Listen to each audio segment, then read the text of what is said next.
Good afternoon, everyone. I'm Adriana, the Executive Director of Chicago Sister Cities International, which is a part of World Business Chicago. And thank you for joining us on day 2 of our Thank You for 60 Years. This is our week of programming that explores the impact of our organization and of our volunteers that we've had in both Chicago and in our sister cities. If you missed yesterday's fantastic talk about our humanitarian and our social service initiatives, we'll have that recording available shortly. And today we're going to talk about delegations. Not being able to host delegations this year during this remote year, something I've really missed. It's a really exciting part of what we do. You have the opportunity to meet amazing people doing amazing work in Chicago and in our sister cities. And it's a really wonderful opportunity to foster and strengthen our partnerships. So I'm looking forward to when we have our doors open to people coming in to visit us.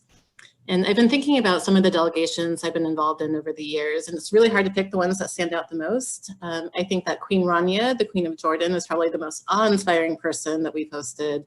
And she is really inspirational in the work that she does for women and for youth. The Circle of Life garden opening that the Galway committee sponsored in Galway, Ireland for organ donors and their recipients was probably one of the most moving to me.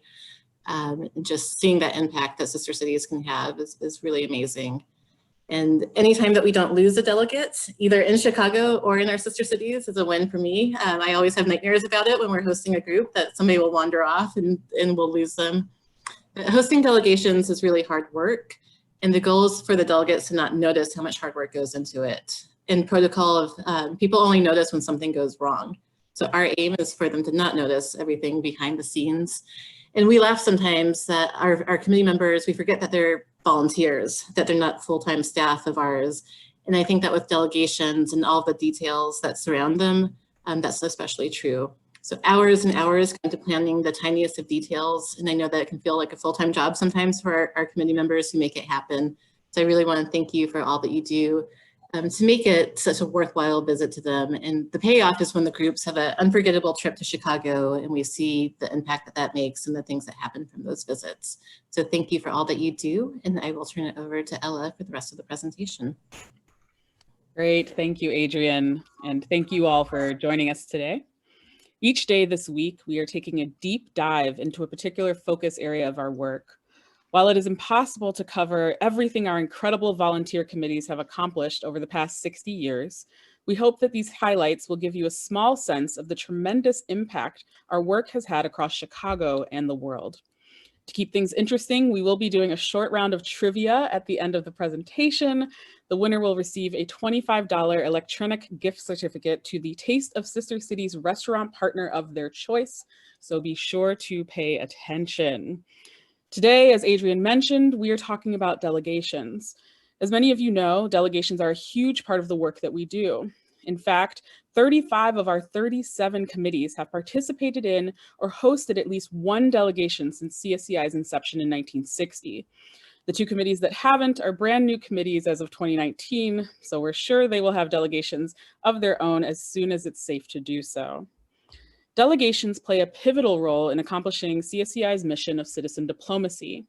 From the initial idea all the way through the execution, person-to-person relationships and the desire for dialogue and exchange are at the heart of every delegation.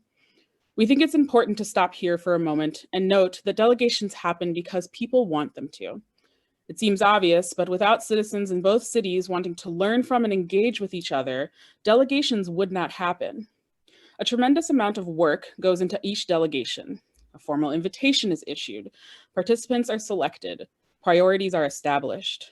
Meetings, meals, and transportation logistics are scheduled with precision to ensure the delegates' limited time is maximized. Hosts prepare welcome gifts and design itineraries to showcase the best their cities have to offer. Thought, time, and care are built into each and every visit, which allows for delegates to feel welcomed and inspires a sense of warmness towards their host cities. Delegations build connections and strengthen relationships on both an individual level and at a municipal level, establishing lines of communication and working relationships that last far beyond the delegation itself.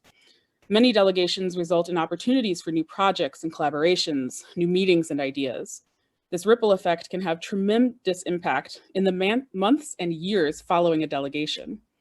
For many people, the word delegation brings to mind a diplomatic visit, a mayor visiting another city, an ambassador or consul general, another high-ranking official. And while municipal or other diplomatic delegations are a large part of what we do, there are actually many forms a delegation can take. Some common types of delegations that CSCI has worked on over the years include arts and culture, sports, business, and best practices. Here, you can see an example of an arts and culture delegation, when the world-famous Nagler Band came to Chicago from Lucerne, Switzerland.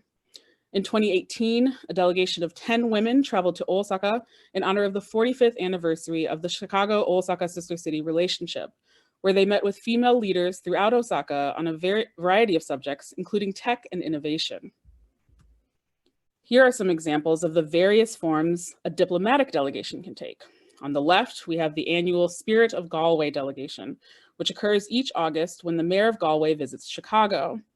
In 2008, Mayor Richard Daley and Chicago sister cities convened municipal leaders from throughout the United States, Canada, and the Arab world for the first ever US Arab Cities Forum, part of a series of forums we put together with Mayor Daley to convene sister cities mayors from around the world. The three-day conference provided a unique opportunity for mayors and local leaders to engage in a high-level dialogue about the challenges municipalities face and strategies to ensure cities remain competitive in a global society.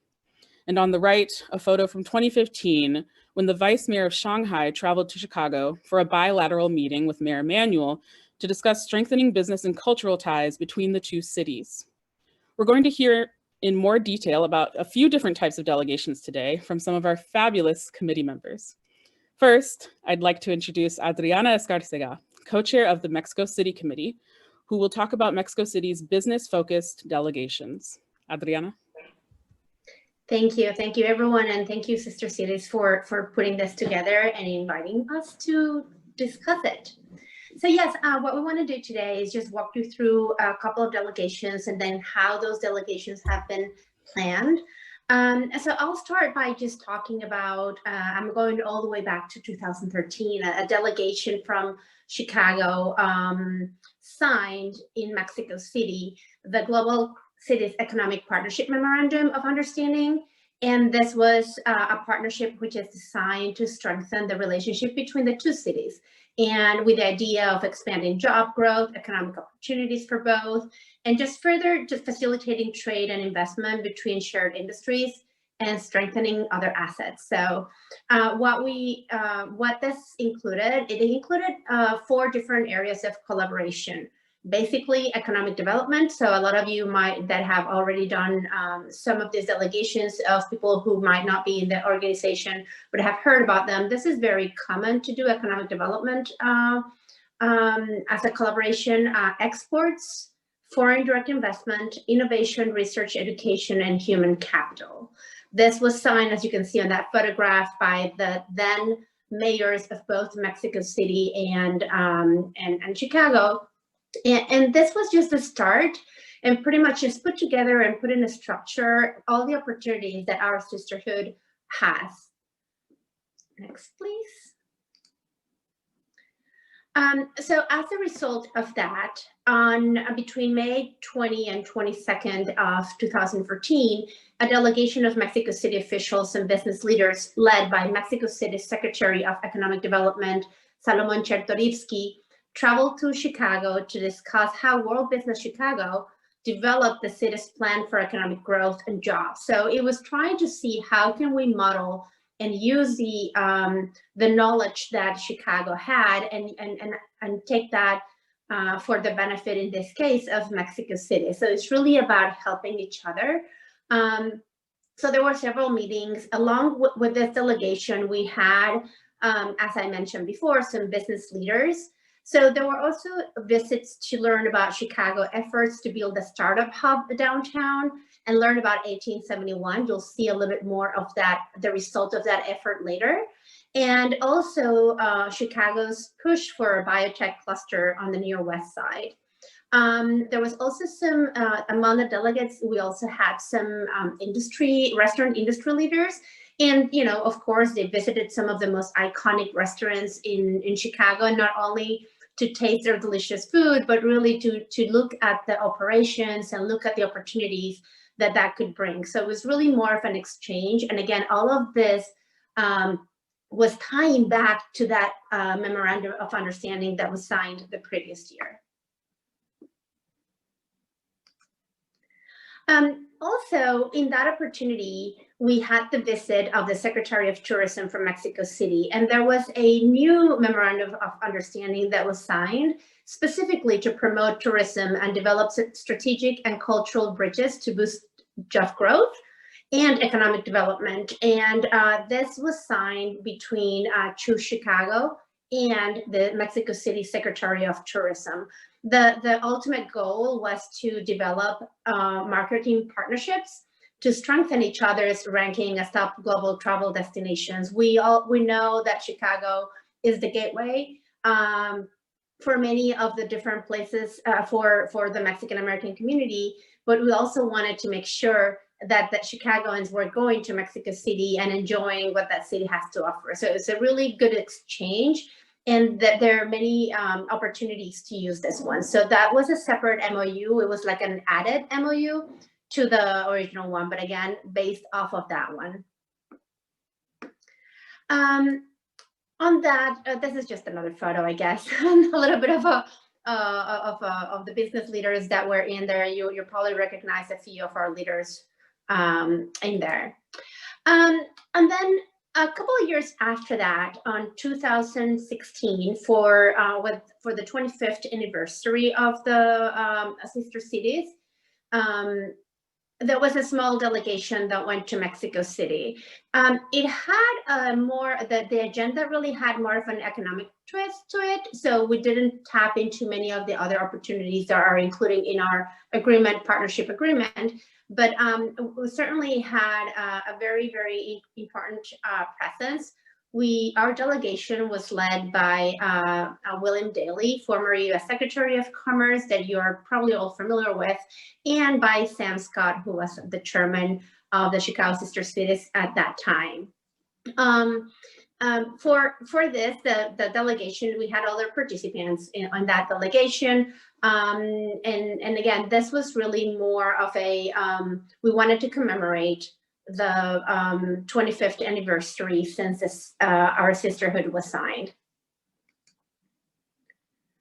During this visit, the delegation just met with a number of different individuals. One of them, for example, was with Mr. Jaime Zabludowski, who is the president of the Mexican Council of Foreign Relations. But the interesting thing, and you'll see them on the left, is that Mr. Daley and Mr. Zabludowski both were part of the negotiators for the U.S. trade NAFTA trade agreement, the North America trade agreement. So here we are 25 years after the fact, and it was a very interesting exchange. They had a lot to say about how that, and when we had this delegation, we were in the middle of having the new NAFTA agreement renegotiated. So it was a very important talk and a very good exchange. Another one of the meetings also included the presence, and you can see that photo on the right.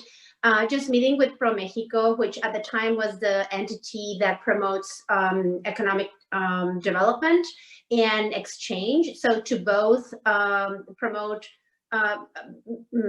people who are in Mexico who want to invest abroad, and people abroad who want to invest in Mexico City. So again, all of this very, very useful and very productive meetings. One of the meetings, of course, was also with the person who I mentioned led the delegation before, who is Mr. Salomon Chertorivsky. So we met with them. I remember he was one of the first, he was leading that delegation that came first in 2014. And I'm just to show you a little bit of how things come about and how we can see this beyond signing a document, beyond making something that's nice and we can, have a nice photo op. Later on, and I think this was probably 2014 as well, 1871 and Startup Mexico actually signed their own agreement. And this agreement is really an agreement that allows for members to exchange benefits, meaning if you're a member of Startup Mexico, you can come to 1871. Well, when we were able to come, you can come to 1871 and use the facilities, take advantage of the networks of mentors and investors. And the same thing would go on the other way around. You could go, if you were in 1871 and you had an interest in Mexico City, you could go and use their facilities and take advantage of it. So this is really putting into place and making a reality something that comes from an agreement that maybe was signed a few years before, but just outlining how this startups could benefit in this particular case. So with this, I don't know if anybody has any questions. I wanted to make sure that I stayed within the time. Yeah, and if you have questions, feel free to put them in the chat, and we can definitely try and answer them sort of towards the end of the presentation. But thank you, Adriana. It was wonderful to hear about the ways the Mexico City Committee has worked with its counterparts in Mexico to strengthen the important business relationship between our two cities. So thank you again. Thank you. Next, we'll hear from David Reithoffer, co-chair of the Paris Committee, who will speak about the Paris Committee's impressive efforts in the arena of sports diplomacy. David? Thank you, Ella. And Adriana, bravo to you for all of those delegations. That's quite an impressive list. Keep it going. It's good momentum. Thank you. This is more of a story of a long procedure. There aren't a lot of specific delegations. It's something, a blending of coincidences back in the mid-1990s, that a happy blending of coincidences that continues to this day. And what happened in the mid-1990s, I was volunteering for the Chicago Marathon. Back in those days, it had a different name. Nowadays, it's called the Bank of America Chicago Marathon. And the director happened to hear me speak French one day. And he said, "Oh, I didn't know you speak French." I said, "Well, yeah, it's just something I do." He said, "Well, listen, this big bank just bought us, and they want us to be much more international than we currently are. And how about if we send you to the Paris Marathon next year? You will do a booth at the Paris Marathon Expo. It'll be called the Chicago Marathon Booth. And you see what makes those people tick and see if you can entice them to come run Chicago." And I thought, well, yes, I think I can clear my schedule for that. April in Paris, that sounds good to me. So I went. We did a booth. It was a huge success. We went from 0 French to 37 French the following year, and it has pretty much doubled every year since then. In a little bit, there will be pictures of the booth, but meantime, on the morning of the Paris Marathon, I was invited to the VIP tent at the finish area, cognac and hors d'oeuvres and all sorts of wonderful things. But I felt the need to be more out with my friends who were actually running the marathon. So this, what you see right here, is Go, Go Chicago cheering zone. We created this. It happens to be almost in front of the home of Renee Johnson, who is our counterpart in Paris. And there happens to be that footbridge.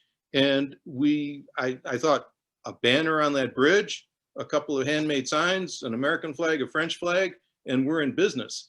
And we are truly the most vivacious groups on the course. And we were alone back in the mid-1990s. The Paris Marathon course was dead. No one was out there. The runners would complain. They would say, "Oh, Paris, it's so dead. There's nobody cheering for us," unlike New York, New York, New York. And slowly we got Chicago, Chicago, Chicago in that vocabulary too over the years. So this is it. Look, as you're looking at it as the runners see it. You're looking at the backs of the runners. They see Go, Go Chicago. That you can see that from half a kilometer away. And almost every year the French television comes, they drive right under there, and then they pan right up onto the La Banderole. So it's good stuff. Okay, next. Whoops, go back. All right, on the right, you see them coming toward us.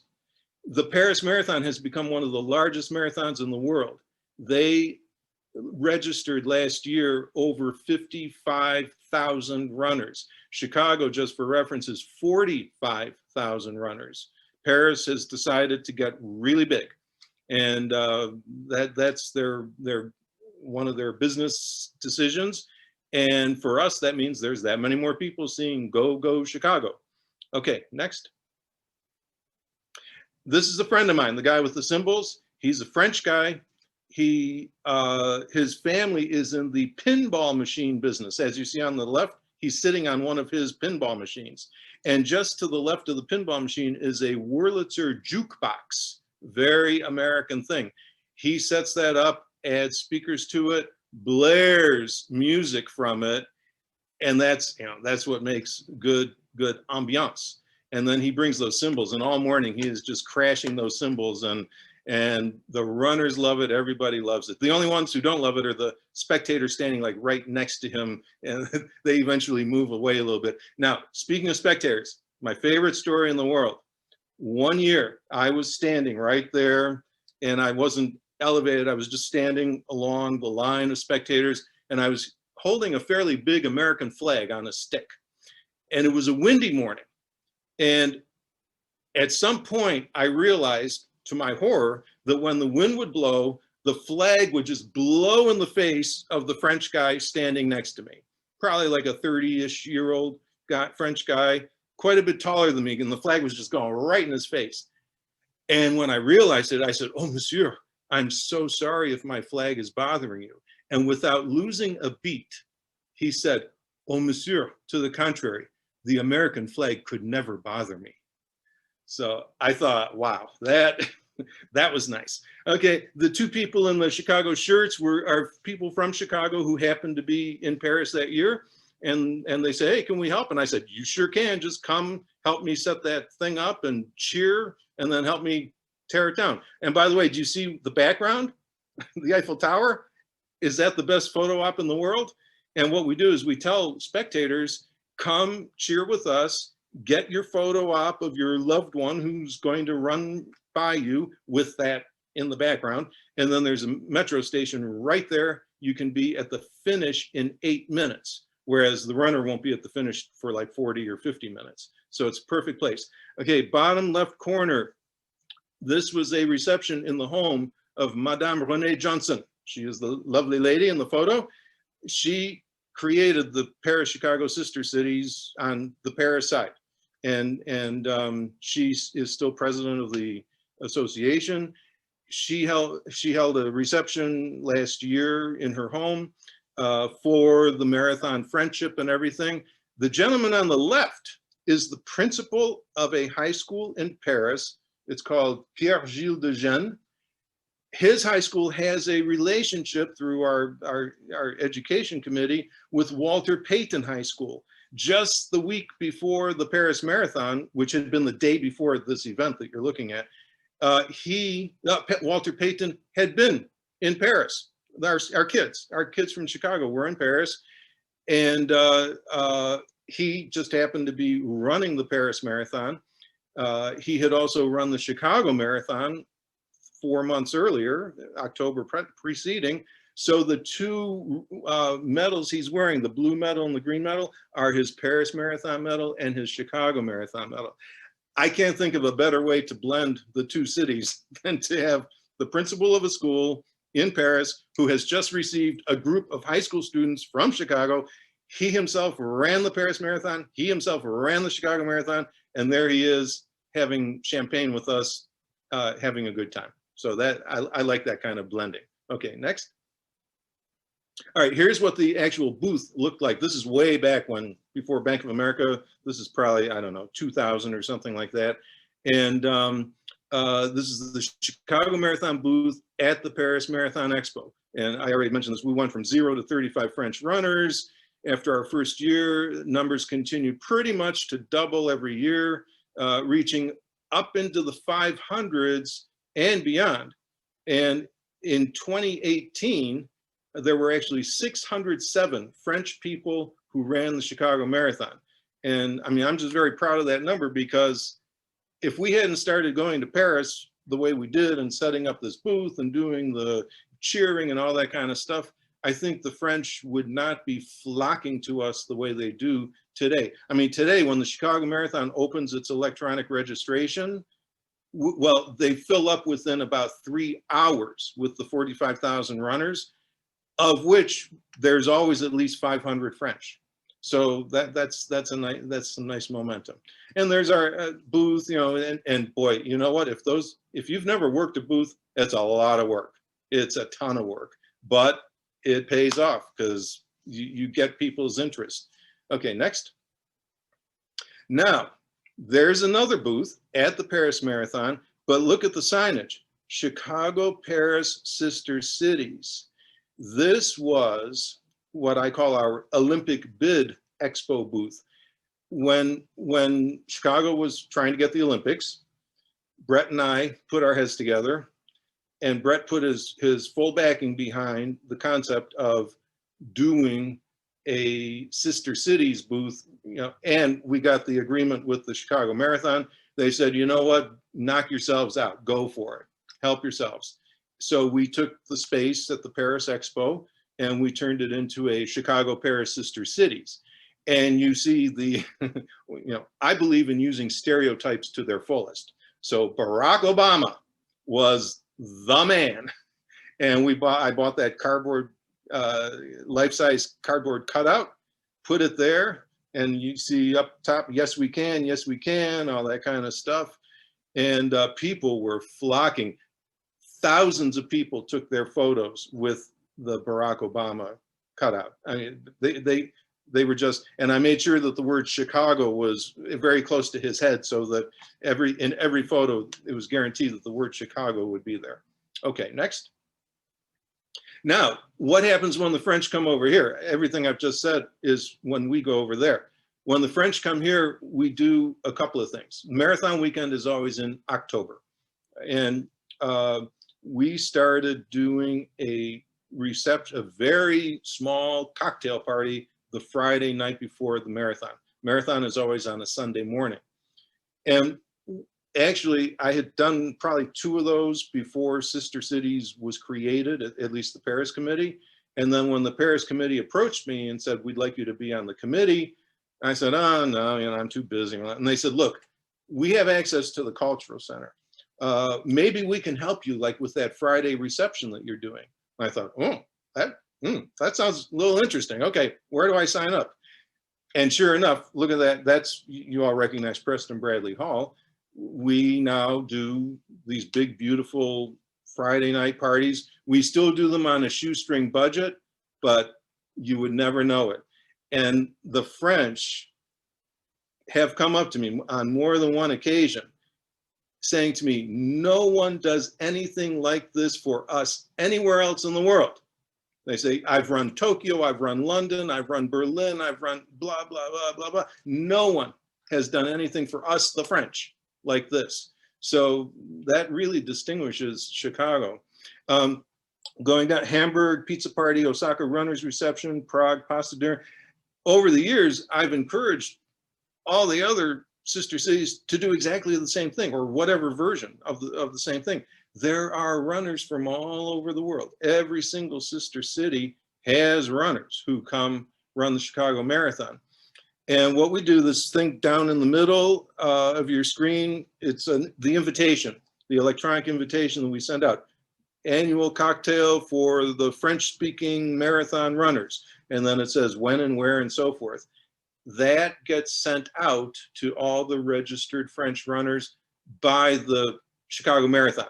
They can't give us their list, of course, it's all proprietary. But you, as if whatever city you're from, you can find out how many runners are coming, and then you can create an invitation, you know, create an event, and then create an invitation for the event, and it will get sent out to the runners from your country. And then whatever happens, happens. It's a little bit of, you know, kind of a big guessing game, but it always works. It always works fine. So Hamburg has, Osaka, Prague have been active, and other committees. I know Moscow did a huge thing near the zoo last year. and other committees have gotten active too. So the more the merrier. There's 26 miles of course, so go for it. Pick a spot and go for it. Okay, next. All right, here are the I guess you guys put them in. The cheering stations, there's a list of sister cities that have done cheering stations and probably parties like the Friday night parties and things like that. And the cheering stations are fun. If you've never gone out on a Sunday morning and cheered for a huge festive event, you think I'm out of my mind. Say, what am I get 7 o'clock on a Sunday morning in the cold? You want me to go out? Are you kidding me? Once you do it, you're sold, because the energy is amazing and you just feel so wonderful when the runners high-five you as they're going by and stuff like that. Okay, next. And here's the French cheering group. It's on Clark Street, just north of Fullerton, in front of a Starbucks. It's important to position yourself at a place where you can do 3 things. Go in and warm up, get something to drink, and use the facilities. Because especially if it's a cold morning, you're just standing there screaming and cheering and probably drinking coffee and stuff like that. So in front of a Starbucks is always a good place to go. And these are, the guys waving in the blue shirt. They are French people. They're wearing shirts that say France. So, the French cheering team goes crazy when they see anything that indicates that the runners are from France. And it's really a good time. It's a good time. Next. All right, soccer. We also, in addition to the marathon stuff, we've been trying for quite a long time to get soccer exchanges going, and finally it has worked. In the last 2 years, there have been a variety of exchanges back and forth. It's all mostly teenage kids and mostly from challenged backgrounds. And they're kids from Chicago going to France and kids from France coming to Chicago. There's a wonderful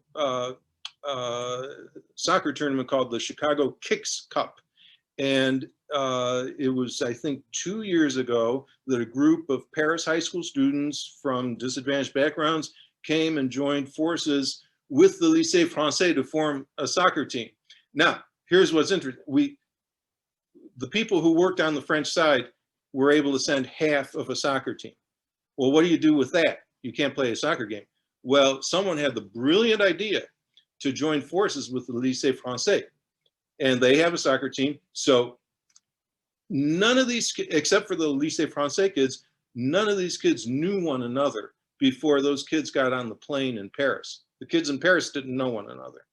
They get on a plane, they come, they meet these new people in Chicago who are from a vastly different socioeconomic level, which I find very interesting. They got on the soccer field. They won their category after 3 or 4 days of competing. Not only did they figure it out, they won on top of it. So I thought that was really nice. And that trip was funded and coordinated by an organization in France called Sport dans la Ville. They're the ones who sent the kids. And this is something, all of our sister cities committees kind of go through these different gyrations of, what is our project versus what is something we simply give birth to, and then another organization takes the ball and runs with it. In this case, we have given birth to the whole concept and everything, and we're very lucky to have Sport dans la Ville. And then on the Chicago side, it's called Urban Initiatives. It's an organization. Those 2 organizations have joined forces, and now Brett and I can just sit back and watch emails going back and forth and see these delegations of soccer students, soccer kids and disadvantaged kids and everything flying back and forth. And, we gladly go to the games and the parties and stuff. So that works out well. Let's see, other sister cities in the Kicks Cup that year. There's the list down bottom left of your screen. Those are the other cities that were in the cup. Okay, next. And here's the award ceremony with the La Coupe. It's someone's holding it, sort of the guy sort of in front of the Gatorade sign toward the right. They're holding the cup. And the urban initiatives, the group I mentioned on this side, they've helped with 2 trips, receiving kids here and then sending kids from here to France.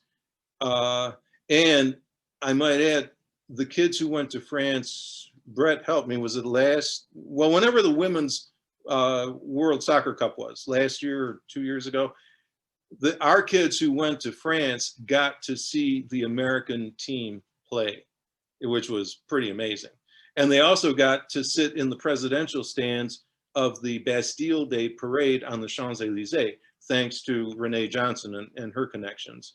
So, you know, these are kids coming from pretty rough backgrounds, and they're going to France and they're seeing the Women's World Soccer Cup, and they're sitting on the Champs-Élysées about a couple hundred meters away from the president of France. It's like, wow, that's good stuff. And down there, it's much of these exchanges, it's not just a soccer tournament. In fact, the soccer tournament part may only be half of the whole idea is personal growth and becoming more confident in yourself and getting out of your disadvantaged background and just moving forward in life. So doing things like just playing beach volleyball and stuff like that among ourselves with kids who are not total athletic stars, okay? Athletics isn't the be all and end all. It's putting kids together, getting them to grow together.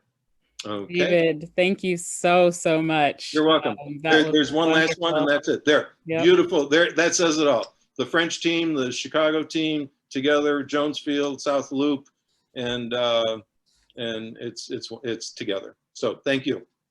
Thank you, David, and thank you for the amazing work that the Paris Committee has done to reach people from all walks of life through the common denominator of sports. We love sports diplomacy. Finally, I'd like to introduce Vera Elashevsky, co-chair of the Kiev Committee, who will talk about the extremely exciting and important work the committee has done on their series of open world delegations. So if we could have Vera. Thank you, and good afternoon to everyone. Amazing work from everybody. I will review the past five open world delegations that we've hosted from 2010 through 2017. But first of all, a little background, what is Open World? Basically, it's an international exchange agency that's controlled by United States Congress, and it's administered by the Open World Leadership Center. So it's basically a 10-day program which brings emerging leaders from Eurasia, those are the post-Soviet countries, to the United States to engage with their professional counterparts. So this program was established in 1999, and it was meant to foster cultural, political ties with Russia. But then it expanded to other countries of the post-Soviet region, and since its inception, the program has brought over 26,000 delegates to 2,300 communities throughout all 50 states. These 5 delegates that come, they're vetted, they're carefully chosen. They're always accompanied by a facilitator that's trained by Open World, and that person does speak English. The program starts out in Washington, D.C., and it continues to a host city, and that happens on a Friday, and then they return back to their home city on a Saturday. And then while they're in D.C., they all engage and interact with members of United States Congress and the congressional staffs. Next slide. Other than the official program, the many components contribute to the overall distinction of this program. Homestays allow the delegates to experience and get a glance of American family life. And I can tell you that the conversations are always insightful, they're engaging, they're endearing. And the weekend of their arrival and the evenings are their ideal times to have the delegation exposed to the, I call it Chicago experience. So it's jazz, blues, river tour, Art Institute, Skydeck, that type of thing. One of some of the more unique requests that we've gotten from the visits was a request from the first delegation to visit Six Flags Great America. And then the last delegation wanted to visit, or actually go on a gangster tour of Chicago, which I had never been to, and it was very interesting, quite frankly. I encourage it when we get back to our normal lives. So the next slide, please. The 2010, that was our first open world initiative, and it was accountable governance. Basically, these were delegates that were from government and NGOs, and we had a meeting with them with Senator Durbin's office. So one federal meeting, and all of the other meetings were with city departments, law department, Office of the Inspector General, Commission on Human Relations, that type of thing. And as many exchanges and relationships, friendships are formed, and you'll see later in the presentation how we formed a very strategic relationship with one of the delegates from this particular delegation. Next slide, please. In 2012, the project theme was secondary and higher education and innovation. So these delegates were educators. They visited schools, colleges, where our education leaders presented various educational models. And next slide, please. Here you have a picture on the upper left. That's Ogden School, and they gave us a glimpse of the city public school model, its curriculum, its programs. The delegates were very interested on how American schools ensure that all students that have disabilities are successful, and the graduates, how are the graduates prepared for college and career? We don't have a picture here, but this is very timely now. DeVry University, the delegation was given a hands-on presentation of the classroom of the future. So what they did was they focused on the new modes of teaching in an era of online and hybrid courses with a focus on technology and communications. Fast forward 8 years, and here we are, 2020. We're doing it. And the picture to the bottom is on election day. They were here on November 6th, and these delegates had the unique experience of witnessing our presidential election. And they also accompanied Chicago Alderman Maldonado to his polling place, and they watched him vote. And then they saw firsthand how a polling place functions and what protocols are in place to prevent voter fraud and electioneering. Next slide, please. This particular open world in 23, this was organized in cooperation with the Kiev Mohila Foundation of America, and they focused on new technologies in libraries. And we basically, our Kiev committee facilitated city and state government meetings for the delegation. So we see here, City of Chicago, the governor's office, and Senator Kirk's office. Next slide.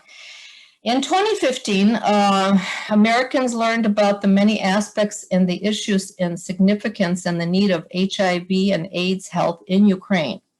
Some of the issues that were brought up included stigma, discrimination, funding, and new innovations in the field. Next slide. So we always have a farewell dinner on the last Friday, the Friday evening before the Saturday departure. And each participant delegate is presented a certificate of completion that's prepared by Open World.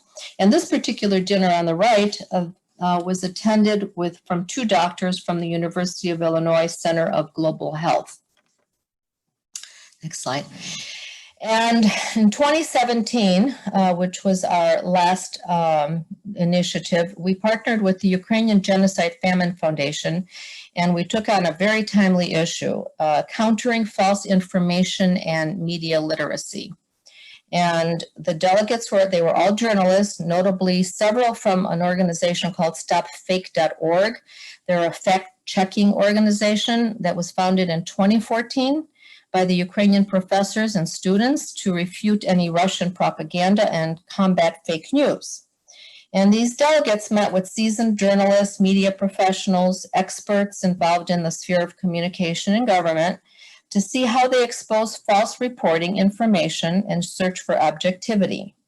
And they discussed thoughts on how society can be better prepared to think critically, check facts, respond to disinformation in effective ways. So if you see here on the next slides, next slide, please. We have a meeting here with the Mayor's Press Office, NBC, Chicago Tribune. Next slide. Yeah, Reuters, Bloomberg, Fox News. And one thing I need to say about each of the meetings that we had, everyone wanted more information, and they started communicating with the organization stopfake.org. I remember Bloomberg, Reuters, they weren't even familiar with it. So that was a positive outcome of this particular delegation. Another meeting of note on the next slide was a meeting that was held with former state senator of Illinois, Walter Dudich. He shared his experience of being a target of falsified news reporting and how this adversely impacted the good he tried to accomplish. And then Congressman Mike Quigley, he met with the group and came into the community to specifically meet with them because he actively supports Ukraine and the battle against fake news. And this was an organized public lecture we did at DePaul University and was titled Journalistic Veracity, a Lesson from History, featuring Nigel Colley, the great-nephew and biographer of the murdered Welsh journalist Gareth Jones. Jones was the only Western journalist that covered the story of the Ukrainian famine genocide against Ukrainians in 1932-33. And because he spoke truth to power, Jones's reporting got him banned from the Soviet Union. And Pulitzer Prize winner and New York Times reporter Walter Durante, a close friend of Stalin's at the time, he shunned Jones publicly. And even though his reporting was untrue, Pulitzer refused to pull their award to him. Mr. Colley flew in all the way from Great Britain, especially for this event. Also, he spoke on NPR's Worldview program hosted by Jerome McDonald. And he talked about how today's media environment reflects the dynamics between Jones and Durante almost 80 years ago. And on the next slide, you can see the links to the podcast and to the public lecture at DePaul. There's also a movie I might tell you about. It's called Mr. Jones. It's based on the true story of Gareth Jones, and it's available to watch on Amazon Prime. And on November 22nd, it's not down here because we still don't have the link, but the Illinois Holocaust Museum and Education Center commemorated the famine genocide, and they featured an hour-long program and an interview with Andrea Chalupa, who was the screenwriter for this particular movie. So when we get the YouTube link, we can share that with you. And by the way, our committee was a community partner of that particular event. So as a follow-up to the program, both host organization and delegates were required to provide feedback to Open World in the form of a professional program and highlights and press articles. A lot of after work, and as an evaluation and assessment, these are the types of things that we're expected to report out on: the benefits to Americans, potential partnerships, potential projects, visits by Americans, multiplier effects. And each program has specific results. I won't go into those. There's opportunities, benefits, but I captured some of the highlights here. And on the next slide, here's a picture. So I'm going to end by saying, do delegations and exchanges, do they have lasting effects and benefits? And they most certainly do. And here's just one example. One of the delegates, and I mentioned earlier in our 2010 Open World project, is the deputy director of the Klitschko Brothers Foundation. So why is that significant? Well, you've probably heard about the world champion boxers Vitaly and Vladimir Klitschko. And Vitaly is the mayor of Kiev, Ukraine. And their foundation implements an all-Ukrainian social projects in the field of education, sports, and science. And in 2013, the foundation, in cooperation with our committee, invited 10 young students ages 12 to 14, and an adult chaperone to participate in their annual School of Success in July of that year. And I'm going to tell you that lasting memories for all that attended. It was phenomenal. From a personal perspective, my family and my friends in Ukraine and Chicago have become friends with Victor, who is the deputy director, and his family. So yes, they do have lasting effects, and there's multiplier effects and ripple, as Ella, as you said earlier, is the ripple effects. I'm going to end on a personal note.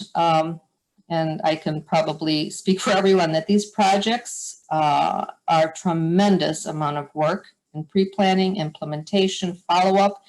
And I would formally like to thank the staff of Sister Cities for their professional support, because we couldn't do it without you. So thank you to all of you. And thank you. Thank you, Vera. It's incredible to hear about how much the open world delegates had the opportunity to learn during their visits. No doubt their experiences have shaped them as they moved forward in their fields of study. And thank you all for sticking around. We're gonna get ready to go into the trivia. So hopefully you've been paying attention, because we're gonna have some questions about what we've discussed. While we're waiting for people to join, you're gonna go to kahoot.it on your phone, on your browser. So that can be Safari, it can be Chrome, it can be any browser that you're using on your phone. You're going to type in that PIN and you'll add your name, and we will see you pop up on screen. Again, this is for a $25 gift card to a Taste of Sister Cities restaurant of your choice. While we're waiting, since 2010 alone, just a quick little fact for you all, we have administered more than 200 delegations involving hundreds of delegates and countless meetings. So just since 2010, imagine how many we've had over the 60 years that we've been around. Thank you to Adriana and David and Vera for their time and hard work on this presentation. And thank you to all of our other committee members who have been involved in delegation work over the years. We hope you're incredibly proud of the work that you've done. We'll wait for a couple more people. Oh, no, did we? Yeah, I need the music. Christmas today. So are we only gonna have 4 people? Are we good? Okay.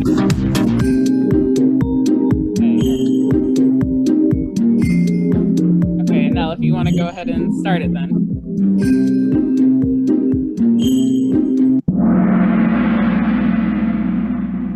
Okay.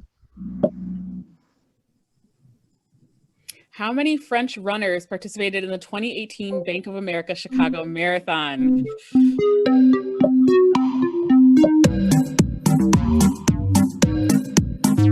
More.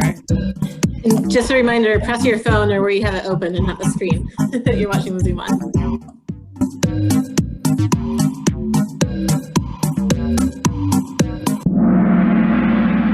The answer was 607. Which is amazing considering how many runners we have from all over the world. So that is great. All right, in first place, we have Chris B. And we have Mark, Kath, Joe, and Vera. Vera in the end there, yep.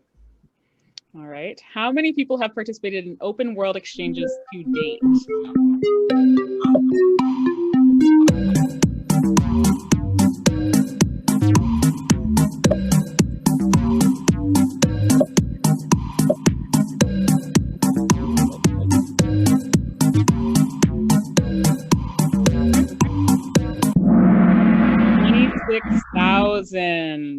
That is amazing. So many people. Imagine how many people know about it just because of those 26,000 that have participated. Okay, Joe climbing to the top here.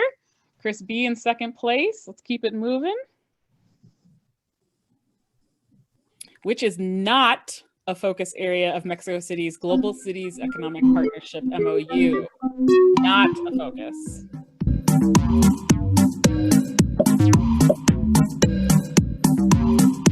In the beginning.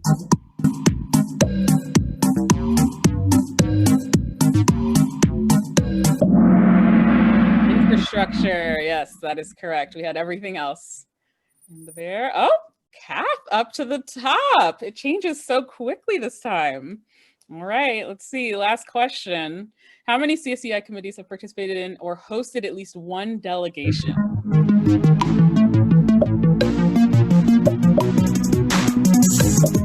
It's been a wild ride. Wow. 35, that is correct, of our 37 committees.